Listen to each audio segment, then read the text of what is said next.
Well, the Sandringham dairy tragedy hit close to home for the Prime Minister. In fact, it was just down the road from where she lives. As Alexa Cook reports, the killing has sparked a whole new wave of calls for government action on youth offending and gangs. Just kilometres away from Jacinda Ardern's home and her electoral office is the scene of the fatal stabbing. It's devastating to see what has happened, and I've expressed publicly and do so again today. I am so sorry for this family for what has happened.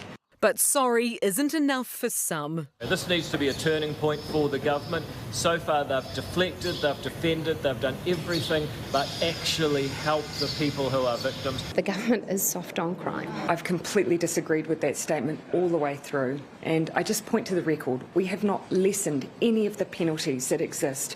Last night's violence isn't new. It's happened time and time and time again.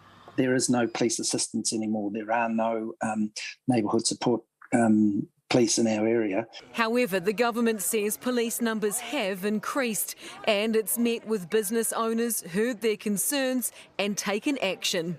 A number of the initiatives we've taken on board has been a result of that continual feedback of how we can better provide support. Of course, none of that changes what has happened yesterday. We think new approaches are needed for youth offending, for example, for gangs. Approaches the Prime Minister argues they are taking. We are seeing more 12 and 13-year-olds. That's new.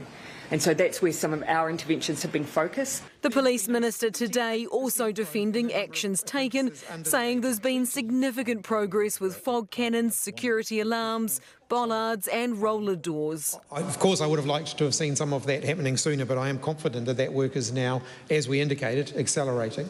There are calls for the government to apologise to the entire Sandringham community. Justice Minister Kitty Allen says they have expressed sorrow over the senseless attack and that they're focusing on supporting the family, the community and the police. Alexa Cook, Newshub.